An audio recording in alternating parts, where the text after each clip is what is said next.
Hello guys, Tops here. Today, uncommon misconceptions. Why does the three-headed flail suck? Okay, the following.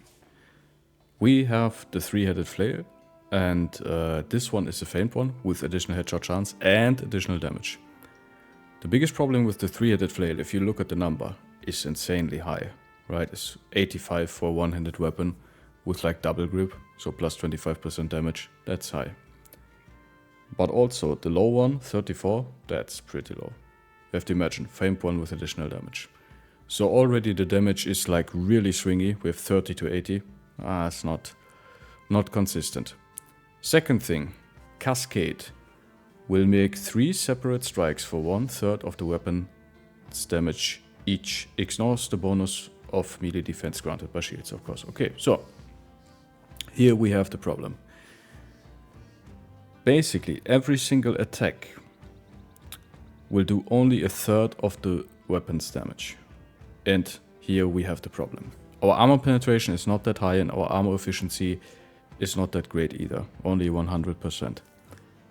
So, by splitting the attacks into 3 single attacks, we efficiently tripled our opponent's armor against that. Right? So in Battle Brass, as you know how armor works, it is much more efficient if you fight against anything that has armor to do 1 single heavy blow instead of 3 small blows. Because armor blocks damage, basically, right? Armor blocks hit point damage. It also, if opponents have stuff like Battleforge, you get armor damage reduction from Battleforge. Okay.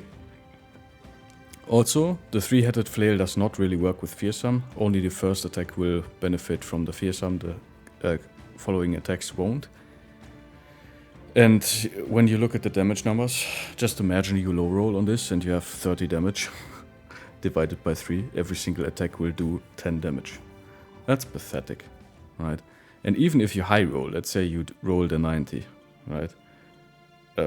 Every single attack will do only 30 damage. Which is also not that high, considering low armor efficiency, low armor penetration. So against unarmored opponent, this weapon is okay. Against armored opponent, even with duelist, it is terrible. Because also like the attacks is separate, that means it is more likely that you hit separate body parts, that you hit the head and then the body, then the body, then the head. Like you're not consistently hitting something, so all of the damage is gonna be spread about the arm.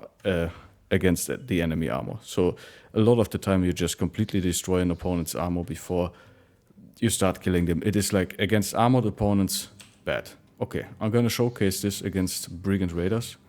This is a normal heavy raider. Okay, hit them 3 times with duelist and double grip. Did it again. Yeah, that was a little bit pathetic. And here you could kind of see our raider has 75 HP. 75. Alright? With 100 body and head armor. And as you can see, like if you look at a single target attack, look at that. Inflicts 14 to 106 damage to hit points. That is so swingy. Inflicts 14 to 106 damage to armor. 0 to 58 can ignore armor. And that is the problem.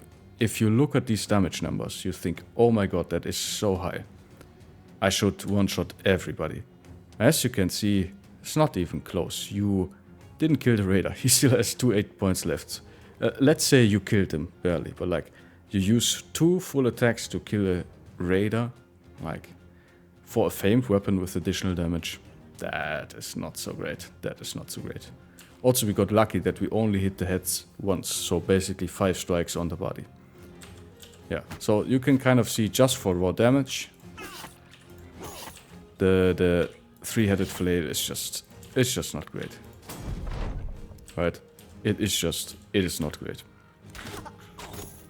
And there's like a huge discrepancy between, you could see this was like 1 hit from another famed flail.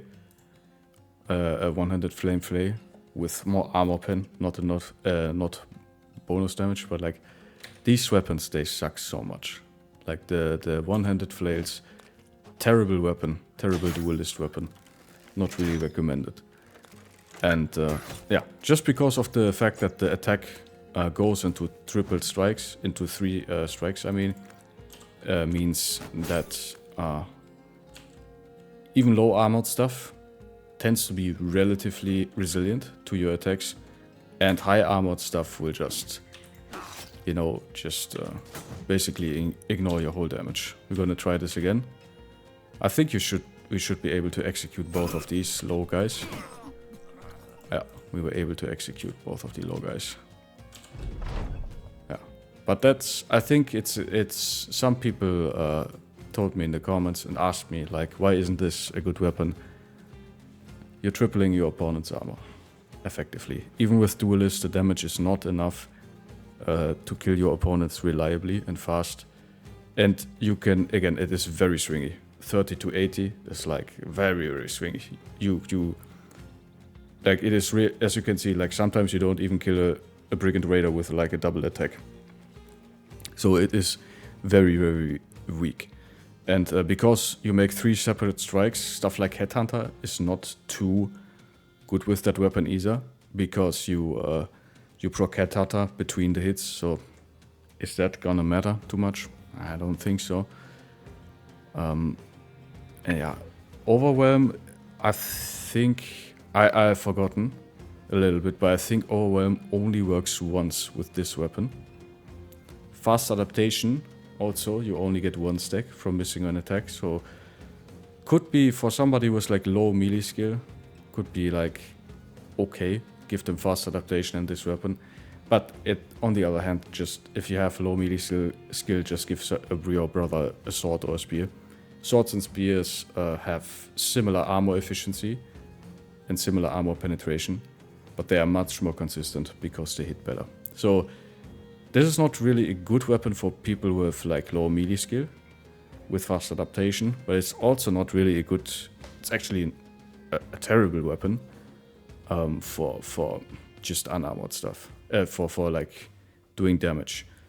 And you can argue that like Hail, where you deliberately attack the head, you can see it can do more damage, but you are entirely dependent on your opponent to not have either steel brow or good head armor, which like almost every single opponent that is like hard to kill has either steel brow or like high armor, right? I cannot remember out of the top of my head a single opponent that doesn't have high armor or steel brow. Maybe Orc Berserkers. Might be decent damage against Orc Berserkers. The problem is basically anything can do high damage to Orc Berserkers. And you can see, like, just because of the higher armor efficiency, even a one-handed hammer does more. Of course, it has also more bonus damage, but you can see, like, this hammer has much lower damage, in theory, than the 3-headed flail, but it did the same, if not more, because we have much higher armor penetration and much higher armor efficiency. Like, we have more than twice than the armor efficiency and 20% more armor pen. So even hammers tend to do more damage to Brigand Raiders, funny enough. Yeah. And you can see, like, one attack from a great axe that is not famed almost killed this guy. We did, against the same armor value, which is 110, with one single target attack, the split man attack, we did 1 more damage point than with the double attack from the 3-headed flail, which are effectively 6 attacks. And that's what I mean. It is much better to have these 6 attacks in one big swing, because you destroy all of your opponent's armor, and hit point damage is reduced by 10% of the current armor that is the opponent wearing. So if you go with one big hit, you tend to do much more damage than if you go with a lot of small hits. It's also more fatigue efficient. I spent 12 fatigue to hit once, almost kill this guy. You know, 1 hit points, that means if we high roll, like this guy's dead, one more damage point higher and this guy's dead. Same for this guy with the flail. The thing is, I had to attack 3 times with the flail, and you can kind of see we're already struggling with fatigue. We're already out of fatigue. Hitting once cost us 10 fatigue. And the hail costs 19. So we hit once, so that's basically 20 fatigue. And the Great Axe with Mastery only uses 12 fatigue. For the same damage. Also, like two-handed cleavers, you know, they do more damage. And they have higher armor efficiency, higher base damage. So they tend to be better than these as well. You can see one attack. That is so pathetic. We have like a medium radar guy, and we did with one attack 38 point damage. With a famed weapon with additional damage. Because we split all of our attacks between head and body, and it's 3 attacks instead of 1. And just, you can see the result. We're just destroying armor and not killing stuff. Meanwhile, the Great Axe just murders stuff. The cleavers murder stuff. Even the one-handed hammers, maces and axes, they go murder stuff. These things, they just suck. So this is a common misconception. Was a lot of rambling. But I hope you understand now that this weapon, in theory, does a lot of damage. In practice, it doesn't do a lot of damage a lot of the times. Synergies between Fearsome, Overwhelm and Fast Adaptation are not the best, but some of them are there. Doesn't scale well with Headhunter because of the 3 attacks. But yeah, guys, there you have it. Yeah, please let me down in the comments below if I forgot something, or if you found the... I remember I had a famed flail with like over 100 damage and that thing still sucked. Maybe you have found a use case. I didn't so far. Maybe you found a use case for this terrible weapon. Alright guys, thank you so much for watching. Please like, comment and subscribe, and I will see you in the next video. Have a nice day. Bye bye.